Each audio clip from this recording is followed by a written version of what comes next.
Right, we'll make a start. So good afternoon, everybody. It's good to see everybody who's here. Talking of which, apologies, please. Yes, Chair, we've received apologies from Councillors Ney, Sproston, Freeman and Darcy. Okay, thank you very much indeed. And for those colleagues who aren't here because of illness, we obviously wish them well and send our best for a speedy recovery. Declarations of interest. Is there anything anyone at this stage wants to put on the record? If not, usual rules apply. If something comes up during the proceedings that you're unsure, that you don't know now, catch my eye and we'll make sure that we'll get whatever needs to be on the record. Is there anything from the minutes of the last meeting, which is item 3 from 27th of Feb? If not, then if you could, I've signed those, if you could pass them over, Angela, I'd be grateful. Thanks. Chair's urgent business. Talking of the last couple of meetings, can I say a very big thank you to Angela for standing in so ably. It's very much appreciated, particularly when it's at relatively short notice. I hope you were all in safe hands last time. And secondly, can we congratulate Kathy on the vote last Monday? It's good to have someone a lot more important than me who will be in this chair for most of next year. And of course, it's a bit of a tradition now that the Lord Mayor comes from amongst the planning committee, because Tina was amongst our number and now Kathy. And I'm just wondering which of us will be mentioned next year as the incoming Lord Mayor. Matt, are you? Or no? Okay. We'll move on to item number 5. Any questions from the public? None today, Chair. No? Okay, that takes us on, thank you, to the planning application, which is item 6.1, page 7. We're at 18 Woodland Terrace, and Emily, whenever you're ready. Thank you, Chair. This application is being considered by the Planning Committee as a result of councillor referral by Councillor Ricketts. This item relates to 18 Woodland Terrace, a large terraced property located in the Drake ward of the city. The slide on screen shows the location of the application site. Oh, it's not coming up, sorry. I'm away for 2 minutes, and this is what happens, honestly.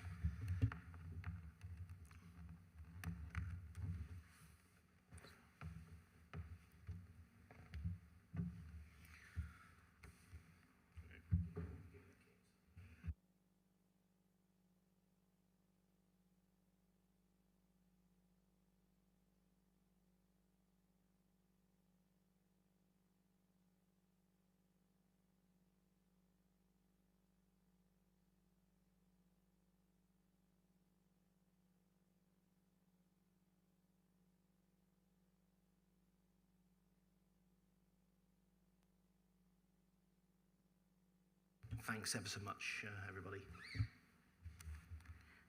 Yes, so, oh.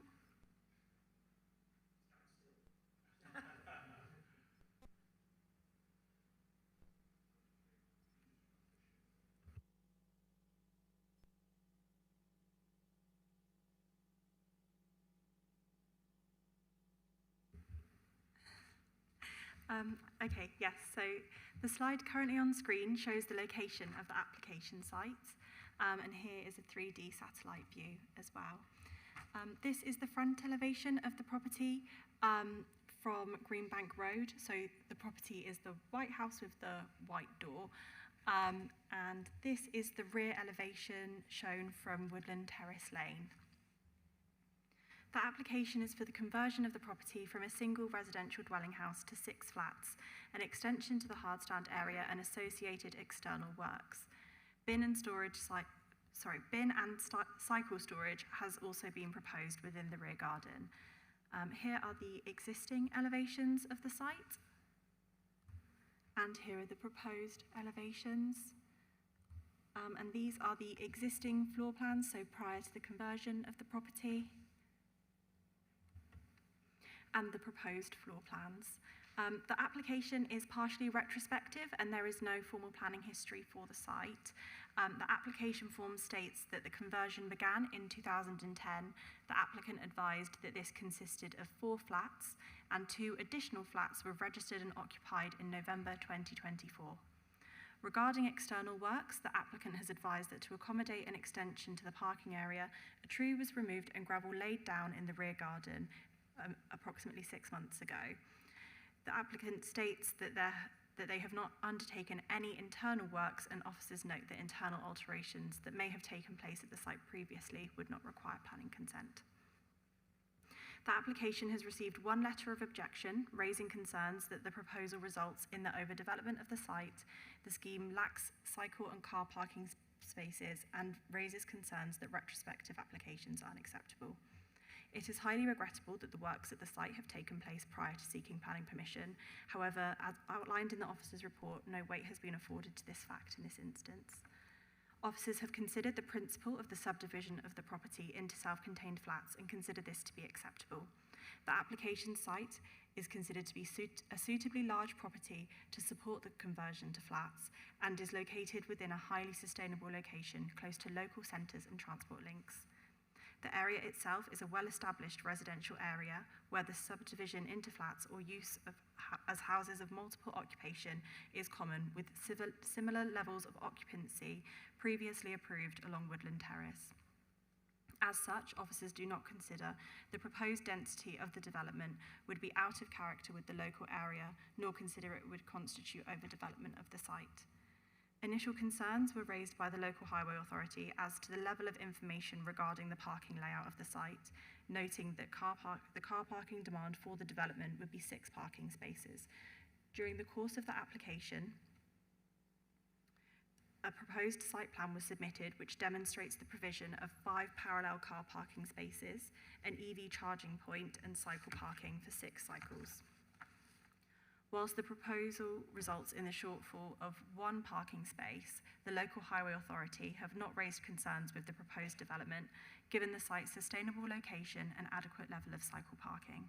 Conditions securing the provision of this parking area, cycle parking and EV charging have been recommended. During the course of the application, concerns were raised that 2 of the flats did not accord with the nationally described space standards, and as such, amended plans were received demonstrating compliance for all the flats proposed. In addition, the site is in close walking distance to nearby public outdoor amenity space, and overall the proposal is considered to provide adequate levels of occupant amenity. Plans also detail the provision of a designated area for the storage of bins, which has been secured by condition. Regarding works to the rear garden, the natural infrastructure team have been consulted on the application to mitigate previous works, including the removal of the tree. A landscaping condition has been recommended to secure planting in line with SPD requirements. Ecological mitigation in the form of the installation of 2 bird boxes has also been secured by condition. I would like to make members aware that there is an addendum report associated with this application, recommending a further condition for a timescale to implement the works to ensure the proposal complies with the nationally described space standards. Overall, officers have assessed the application against the relevant planning policy and guidance and have concluded that the application is acceptable. The relevant consultees have provided comments on the application and raised no in-principle objections, with conditions secured as appropriate where requested. Officers therefore recommend the application for conditional approval. Thank you, Chair. Emily, thank you very, very much indeed. We have 1 speaker on this item. This is what I really missed when I was away. Councillor Ricketts will make his way down. You're welcome as ever, Steve. You don't need me to tell you that you've got 5 minutes. Would you like to be told, though, when 4 have gone? Yes, please, Chair. Whenever you're ready. Thank you, Chair. Good afternoon. Appreciate your time. Consider it seems to be a one-item meeting today. Obviously, I'm very hot on planning applications, as you know. This obviously caught my eye immediately because obviously it's in Greenbank. It's a highly densely populated area. There's an Article 4 direction there for a reason, because it's an things that were put in place to try and help the sustainability of the community. It's retrospective, which I know we're all deeply unhappy about when these situations occur, and I've spoken at committee and I've heard committee debate it at our displeasure. Steve, I'm sorry, in all seriousness, sorry to interrupt. Could you move the mic a little bit closer to yourself? That's helpful, thank you. Thank you, Chair. Obviously, it's our displeasure, and over the years when these applications come in and the work's already been done, it's not a very good situation. So it is what it is. Obviously, I referred this in, it seems like about 5 months ago, so I'm not quite sure with the time lag, but I'm sure in your deliberations you'll come to understand how that happens. I don't see how that, if that helps the committee more or it helps the applicant more, I don't know. Maybe it's something to discuss when you have your discussions. All I would say is within the report, it does talk about that the property falls below the required outdoor amenity space. We all like things to be done properly, and obviously in this particular instance, it's not hitting the required amenity spaces. It also talks about the distances between the kitchen and the bathroom, which again is not to the required standards. The report says this is highly regrettable. I would be stronger than that, but that's what the report says. But it's something for consideration when looking to approve or not approve this application. Again, I remember this property as just one house, one property, and obviously now, out of nowhere, after the work's been done, it's become 6 flats, and 6 people, 6 flats, but only 5 parking bays. Again, things not being done right, not being done properly, and I think we've all got a duty to make sure that things do get done properly.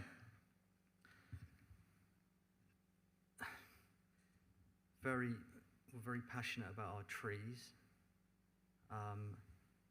and it just sort of, I think, should be highlighted more in the report that the tree has just disappeared, yeah, with no consent, and then almost to add insult into injury, it's okay, we're putting in a couple of bird boxes. Seems ironic, really, just removing a tree, but it's okay, we'll put in a couple of bird boxes. Again, I think we need to clamp down on this sort of behaviour. In paragraphs 35, 36, 37, it does talk about retrospective applications and the weight that we put to it, and I'm not happy with that, because I believe that we can refuse this, you could refuse this on that alone. And I think as councillors, for all councillors, when we put in a letter highlighting such a serious point, weight should be put to it. The report says that no weight has been put towards my letter, and I think as councillors we should be concerned about that. It's a very highly densely populated community, especially on Greenbank Road, which is one of the most densely populated streets. We have policies in place for a reason to refuse applications like this, for overcrowding, oversaturation, Article 4, etc. Please refuse this application. Thank you. Thanks very much indeed. We've heard a few bits from Councillor Ricketts there. Can I just go back to one of the issues he raised during his comments, and then I think right at the very end, which was Article 4 issues. How would Article 4 affect, or does affect or not, what we're discussing today? Thank you, Chair. So yes, the Article 4 direction relates to changes of use to houses in multiple occupation. The proposal that's been brought forward is for self-contained flats, and so the Article 4 direction is not relevant in the consideration of this planning application. Thanks, Emily. And the second item that was raised that caught my attention was the tree that was there previously. It's been removed. Would that be considered part of the retrospective planning application, or would that be permitted development in its own right? So householders where a tree isn't designated under anything like being in a conservation area or a tree preservation order, in those instances homeowners are able to felled trees within their private residential curtilage without the need for planning permission. Okay, so if the tree, if the only change was that the tree was removed in a private garden, and there were no other changes to the internal layout or the number of individual flats, the planning authority wouldn't be. I was going to say concerned. That's a pejorative statement. We wouldn't be affected by it as a planning authority. It wouldn't require planning permission, no. That's helpful. Thanks. Now open it up to colleagues on the committee. Kathy was first then. Thank you, Chair. I've got no real objection to this planning application because I think probably most houses in Greenback in Woodland have been used as in multiple occupation, or certainly not as family homes, for a number of years. These are old Victorian houses that are easily split into a number of houses, and we don't have large families with staff anymore. The only point that concerns me is the addendum report, whereas all the other conditions are within 3 months, and the addendum report says within 6 months. Is there a reason for that? Can it be changed to 3 months? So during negotiations with the applicant as to the timescale for implementation for the recommended conditions, currently there are tenants in situ in these flats who they've reported are due to move out in the summer, and so it would be more feasible for the applicant to undertake those works in the summer months, and so that's why we ended up recommending a slightly longer timescale for implementation for those. As the local planning authority, we considered that within 6 months would still be a reasonable amount of time in order for those changes to the internal layout to be made. Thank you. Thanks. Maddie was next. Thank you, Chair. I'm just a little bit concerned about the fact it says there's 5 parking spaces there. I don't know whether any of you remember the series back in the 70s of Butterflies with Wendy Craig? Yeah, with the cars reversing on and off the driveway because there were sort of 3 or 4 minis and whatever, but I don't understand how that parking's going to work. Where's the turning space? You've got 5 spaces there, so if I pulled up, say I start work at 7, I finish at 3, and I pulled up in the first space because it was vacant, and then I have to leave at 3 o'clock, but someone's come home from work at 5 o'clock, I can't see that there's enough manoeuvring space that would actually accommodate 5 sort of SUVs or something. I mean, if they were all tiny little cars, maybe, but if someone had mobility issues and needed sort of a disabled bay, for example, could you put a bit more meat on the bones regarding the parking, please? And there was a photograph earlier of 2 cars, but they were quite small cars actually on the drive. I think it was the second. Yeah, that slide. Thank you, Emily. So the local highway authority have assessed the proposed site plan showing the parking arrangement with 5 parking spaces.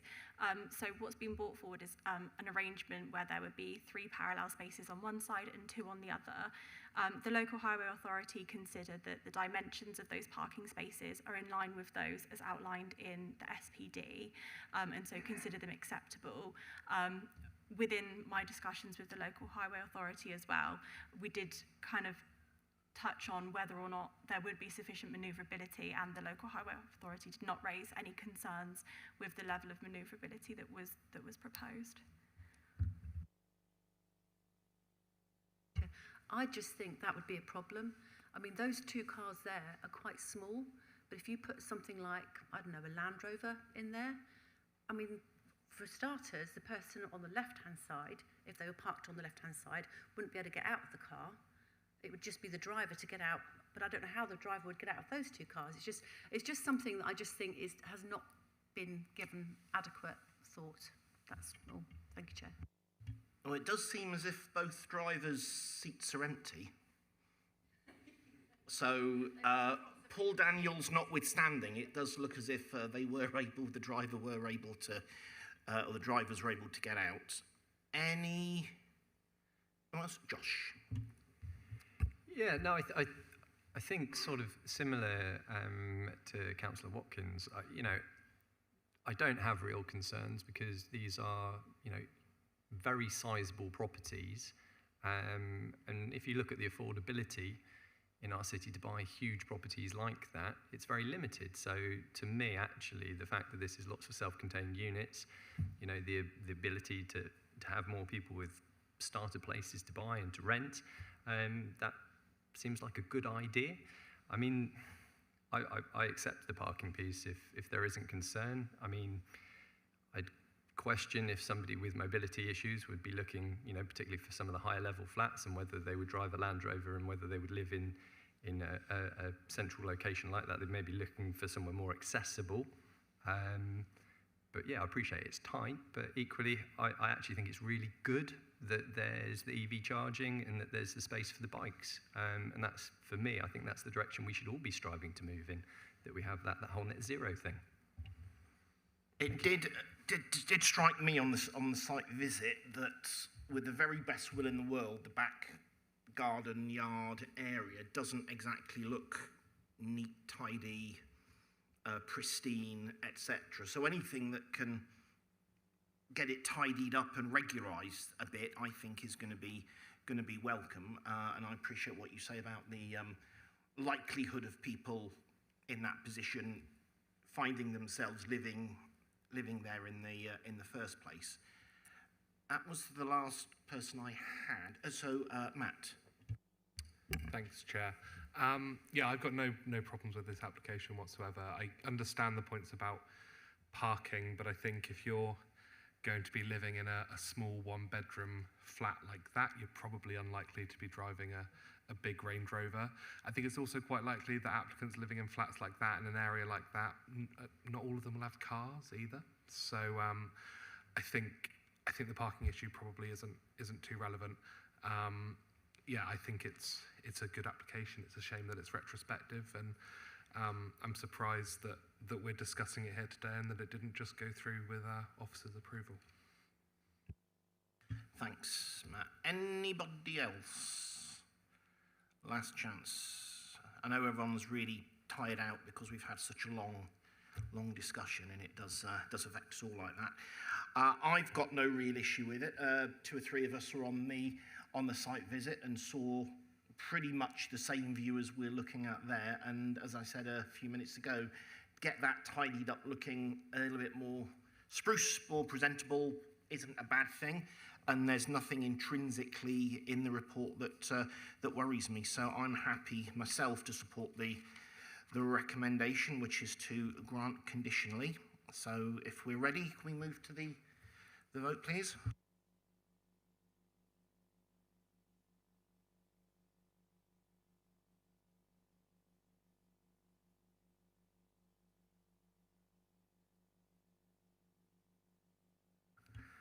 I will declare that carried. Thank you very much indeed, everybody. That takes us on to item number 7, which is the list of planning application decisions. Is there anything on there anyone wants to mention, raise, ask about? No. In that case, we'll move on to the appeal decisions at item 8, page 23. Stuart, is there anything that you, from the officer corps, would like to sort of bring to our attention or highlight? No? Anybody from the committee? No? Okay. We'll note those. I don't think we have any exempt business, so I'll say thank you very much, wish you a good night, and be careful in the dark out there. Stay safe. So.